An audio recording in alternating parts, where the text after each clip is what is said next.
Welcome to the Therapy for Black Girls podcast, a weekly conversation about mental health, personal development, and all the small decisions we can make to become the best possible versions of ourselves.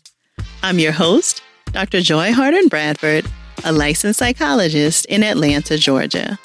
For more information or to find a therapist in your area, visit our website at therapyforblackgirls.com. While I hope you love listening to and learning from the podcast, it is not meant to be a substitute for a relationship with a licensed mental health professional.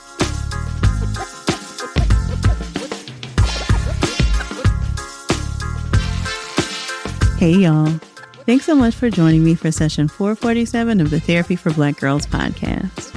We'll get right into our conversation after a word from our sponsors.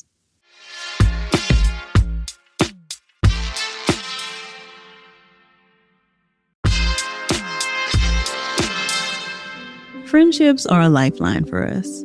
Friends keep our secrets, they celebrate our wins, and hold us up during the difficult times. So when a friendship ends, for whatever reason, there's an acute grief associated with no longer having this lifeline. And sadly, this grief is often misunderstood and minimized. Today, I'm sharing some thoughts on why friendship breakups are so difficult to navigate, what kind of support you may need to get through one, and how you might know if it's time for a friendship to end. When we were planning out the episodes for this year's January Jumpstart series, we knew we wanted to include an episode on friendship breakups because there aren't enough spaces that talk about the ways you change after a friendship ends, about the grief you carry, the stories and laughs that you feel like no longer have a place to live. And so our hope is that this episode gives you a place to land, a place where your grief can be seen and honored. Let's start by digging more into the grief associated with the ending of a friendship. And I actually talk about this quite a bit in my book, Sisterhood Heals. The grief associated with something like a friendship breakup or the loss of a job, these things fall into the category of what we call disenfranchised grief. This is grief that is the result of experiences that fall outside of what people typically think should be grieved. For example, when a loved one dies, there's typically a huge outpouring of support. There are rituals that are followed. People show up with food and other things to comfort you. You often get time off from work. There's a very clear understanding that this is an upsetting experience and that, of course, you should be tended to gently. With disenfranchised grief, those same rituals don't often exist. And so it's not uncommon that you will hear people say things like, "Oh, she wasn't a good friend to you anyway," or, "Oh, don't worry about it. You have plenty of other friends."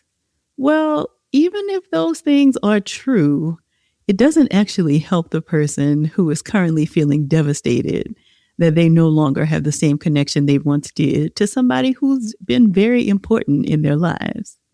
So the grief related to friendship breakups can be more intense because it's not honored in the same ways, and others don't always hold space for the sadness and the grief that is actually associated with losing a friend. The grief of friendship loss is also incredibly painful because we often create entire worlds with our friends. Their shared history, a shared language, inside jokes, etc. Our friends are often our chosen family. They extend the ones that were created in our families of origin, and even in some cases, replace them. Friendships are not placeholders or substitutions for something else. They are central and relevant relationships with people who we choose and who choose us. So when they end, where do all of those memories and stories go? Who else will get those jokes? Losing this kind of connection is painful and can often lead to a real crisis in belonging, identity, and worth. The ending of a friendship also poses challenges like what happens with mutual friends? Do you still visit the same places that y'all went to together? Do you remove any evidence of them from your TikTok? Do you have to share this information with your online platforms? In terms of mutual friends, I think it's good to have a conversation with them about what you'd like to happen move forward. If you prefer not to be invited to anything with the former friend anymore, or at least for the time being, it's okay to say that. If you prefer they not share updates about you with them and vice versa, It's also okay to say that. And it's also okay to expect and acknowledge that your feelings may change. How you feel 1 month after the breakup may be completely different than how you feel 2 years after the breakup. And I think it's a good rule of thumb for navigating any of these experiences post breakup to choose what feels right to you and honors your feelings in that moment, and to stay open to the idea that things will likely shift. One of the things that often comes up in conversation about friendship breakups is, how do you know when to end things with a friend? And since it's the beginning of a new year and you may be in the process of evaluating your relationships, let's get into a little bit of that. It would be impossible to go through all the scenarios that might result in you deciding to end a friendship. But generally, I think experiences where you feel like your needs are not being met consistently and repeatedly, even after you've been clear and asking, is a red flag. When you are being disrespected, taunted, and belittled, that is a red flag. When trust is violated and the violation is too large for you to overcome, this is likely an indication that it may be best to walk away. It's important to note here that friendships don't always end because some big bad thing happened. Sometimes we just grow apart. We just move in different directions. This doesn't mean that it hurts any less to lose that connection, but I do think it's an important caveat, because I think many of us hold on to connections where we are not being honored and our needs are not being met simply because nothing awful has happened. And I want you to know that it is okay to walk away simply because you no longer feel like something is a good fit for you. And I wonder if we can actually hold space for that. The ways that we sometimes just grow apart. No one has to be the villain. There is no love lost. We are simply in different places that may no longer intersect.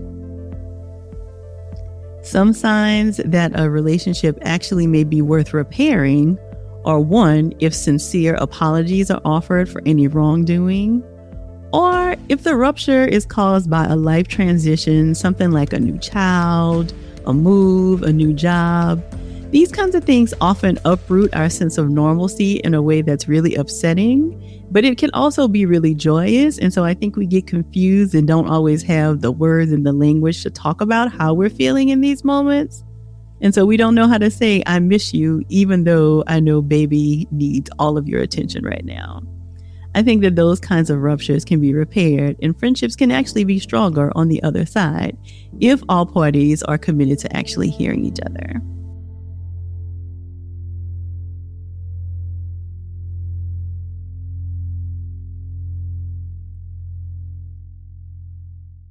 More from our conversation after the break.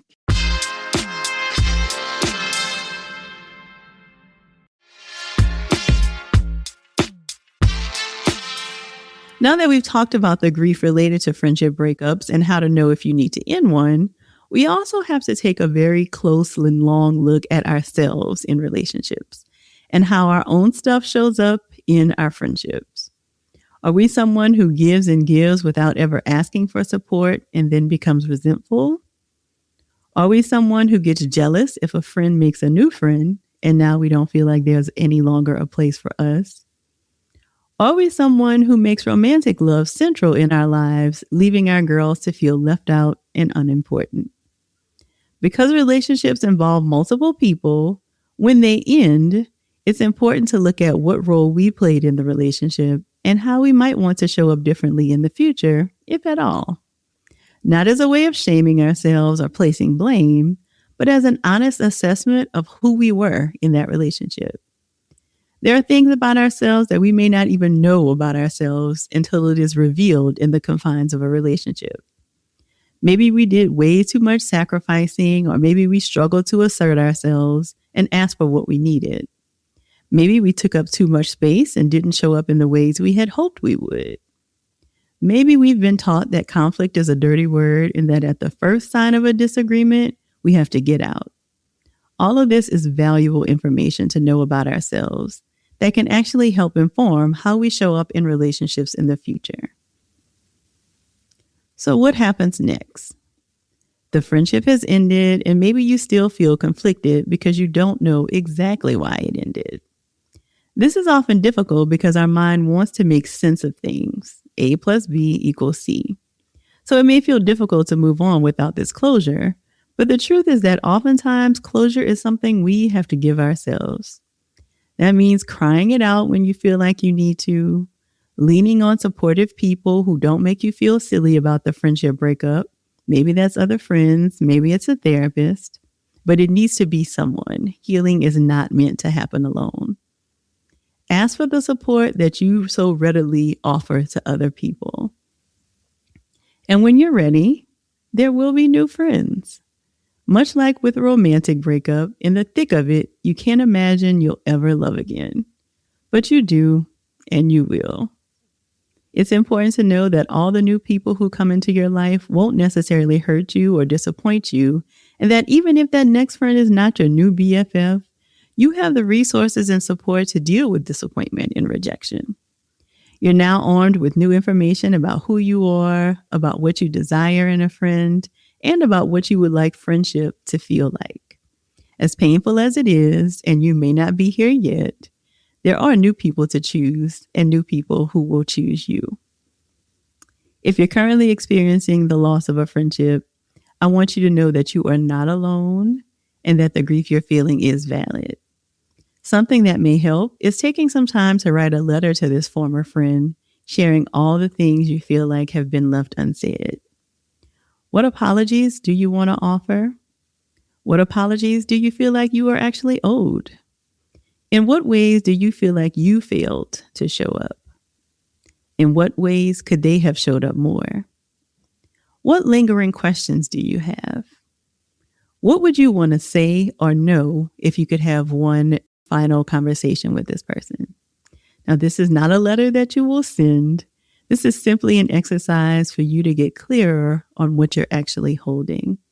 One thing that I wish that more people understood about friendship breakups is that the grief is very real and that tenderness and gentleness go a very long way. A green flag in relationships are friends who are just as excited or maybe even more excited about your accomplishments and achievements as you are. Something to release this year to make space for better relationships is our reluctance to ask for help. If you're in the middle of a friendship breakup right now, I want you to cry as long as you need to, but also know that you will be okay and that you have not yet met all the people who will love you. In one word, my 2026 metamorphosis is ease. To support my metamorphosis this year, I am more fiercely protecting my time. If you find yourself wading through the waters of a friendship breakup, I hope this has been helpful to you. If you're looking for support, we'd love to have you join us in our Patreon for our Sunday night check-in, where we'll be walking through the pages of our Friendship Breakup Companion Guide designed to help you process the grief of the breakup. You can join us at community.therapyforblackgirls.com. If you have additional questions you'd like to have answered after you listen to the episode, or have ideas for another topic you'd like to hear discussed, send us a message at therapyforblackgirls.com/mailbox, or leave us a voice message at memo.fm/therapyforblackgirls. This episode was produced by Elise Ellis, Inde Chubu, and Tyree Rush. Editing was done by Dennis and Bradford. Thank y'all so much for joining me again this week. I look forward to continuing this conversation with you all real soon. Take good care.